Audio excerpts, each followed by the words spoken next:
Halo teman-teman, welcome back to my channel. Hi, it's me, Fanny Sebaik again. Halo, apa kabar semuanya? Aku berharap kalian dalam keadaan sehat-sehat dan penuh dengan sukacita. Di video kali ini, sesuai dengan judulnya, aku akan bahas tentang misunderstanding about minimalism. Nah, jadi di video aku yang ini, yang ternyata aku nggak nyangka responnya banyak banget dan juga menuai banyak persepsi tentang apa itu hidup minimalis. Jadi, nah buat kalian yang sedang mencari pengertian apa sih sebenarnya pengertian dari minimalism itu, semoga video ini bermanfaat untuk kalian ya.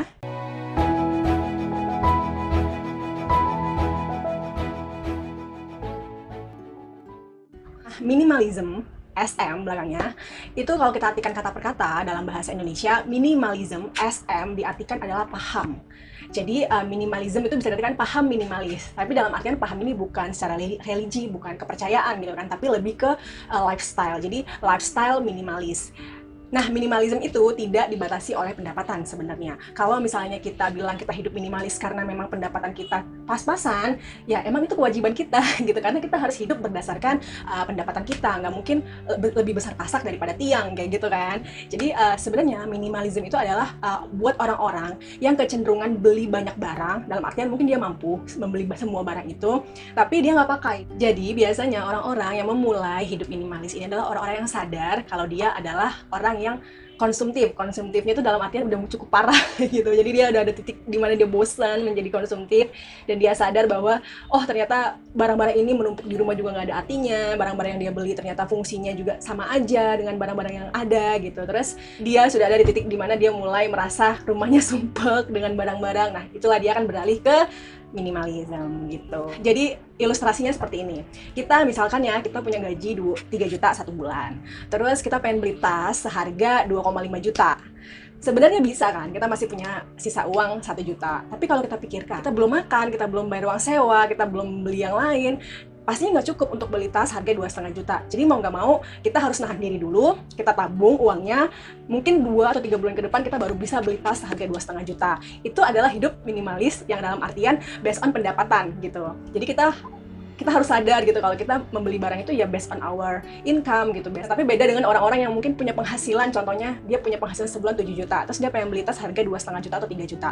Dia pasti bisa beli tas itu dalam bulan itu juga gitu. Tapi bulan berikutnya ketika dia dapat gaji, terus dia lihat tas lagi sale seharga 3 juta lagi, terus dia beli lagi. Bisa, ya pasti bisa, karena dia masih punya banyak sisa gaji kan. Terus bulan berikutnya begitu lagi, bulan berikutnya begitu lagi. Nah, case-case yang seperti itulah yang cocok untuk disebut perjalanan menuju minimalism lifestyle, kayak gitu. Di sini aku akan jelaskan skema-skemanya. Apa sih goals dari minimalism lifestyle ini gitu. Kedepannya kita akan sadar konsumsi. Kita akan tahu apa yang kita beli, apa yang kita pakai. Bahkan nantinya kita akan berusaha menciptakan sesuatu untuk menggantikan kebutuhan kita dengan kreativitas kita, kayak gitu. Di tahapan berikutnya ketika kita sudah sadar konsumsi kita, maka kita akan lebih gampang untuk mencintai diri kita. Kita lebih gampang bersyukur, kita lebih stay sama fashion kita sendiri, sama kepercayaan diri kita sendiri. Kita nggak follow trend, kita nggak gampang terpikat dengan tren-tren yang kekinian gitu. Karena kita udah komit kan untuk oh ya aku punya style yang gini, udah aku nyaman, aku suka, ya aku lanjutkan kayak gitu. Nah nantinya self love ini akan berdampak kepada keseimbangan hidup kita dalam artian healthy living. Kita akan aware sama kesehatan kita akan peduli dengan apa yang kita makan, kita nggak pelit lagi sama diri kita yang tadinya mungkin kita lebih seneng belanja daripada beli makanan yang sehat gitu kan. Contohnya kayak kemarin nih waktu aku bilang aku mengganti pewangi pakaianku, pelembut pakaianku dengan essential oil gitu kan. Sebenarnya tuh apakah aku pakai essential oil untuk semua cucian aku? Ya enggak gitu ya, aku juga tahu diri gitu. Misalnya kayak nyuci anduk, spray, ya aku pakai pewangi, tapi aku pakai Young Living, aku pakai essential oil. Dan essential oil jangan terpengaruh sama kata Young Living-nya. Banyak banget essential oil yang ada di luar sana. Contohnya merek Indonesia itu Bali Alus itu bagus banget, atau Organic Supply & Co itu juga bagus, essential oil dan lebih murah dibandingkan Young Living. Nah, karena kebetulan aku punya Young Living, at least aku mampu beli Young Living satu paket, dan itu juga karena ada beberapa hadiah juga. Ya menurut aku ya udah, aku pakai yang ada aja. Ini ngapain aku beli yang lain sementara aku punya satu paket yang kan kata orang mahal, tapi aku punya tuh ya aku habisin dulu aja gitu, daripada aku beli lagi aku keluar uang lagi kan gitu. Dan bijak aja gitu, nggak mungkin semua pakaian ditambahin pewangi Young Living, enggak lah. Aku cuma membatasi hanya handuk dan spray saja gitu. Jadi banyak yang salah kaprah di video ini yang dia pakai essential oil lebih mahal gimana sih gitu. Karena beberapa orang yang komen pasti berpikir hidup minimalis itu based on salary gitu, yang tadinya pengen berhemat tapi kenapa jadi nggak berhemat gitu. Beda gitu, karena at least aku sadar kesehatan gitu.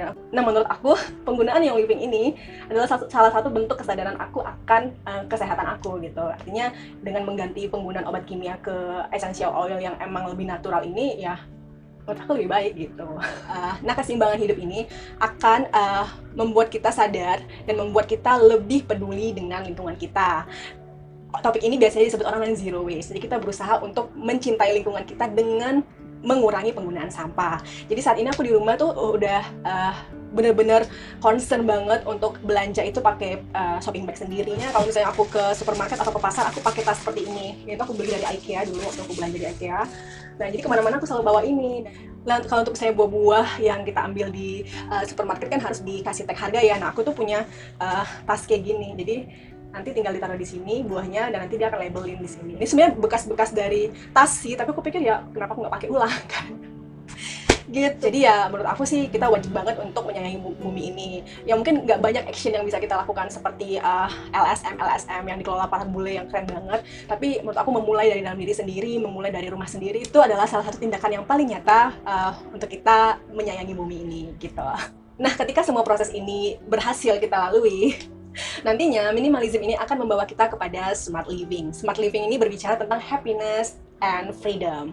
Happy dari segala barang-barang yang menumpuk di rumah, happy karena kita punya space banyak di rumah, kita bisa yoga, kita bisa main sama keluarga kita punya banyak waktu untuk nggak cuma beresin rumah setiap weekend, kita punya banyak ruang untuk berkreativitas, kita happy karena melihat angka di tabungan kita, kita happy karena kita percaya diri, kita sayang sama diri kita, dan juga kita bisa terbebas dari jeratan kartu kredit yang mungkin selama ini banyak di antara kita yang punya kartu kredit dan tidak mempergunakan kartu kredit secara wise. Jadi kadang suka bocor sana sini kan. Dan juga kita terbebas dari rasa bersalah karena kita nggak pakai barang-barang yang kita beli dan kita simpan terlalu lama, terus pada saat dipakai dia rusak, kita ngerasa kayak wah sayang banget ya gitu. Dan freedom dan happiness adalah salah satu bentuk dari kesehatan spiritual kita yang baik juga gitu. Nah, itu dia penjelasan aku tentang minimalism lifestyle. Semoga kalian suka dengan video ini dan semoga ada hal yang kalian dapat dari penjelasan aku. Dan terima kasih sudah nonton video ini. God bless you all. Bye-bye.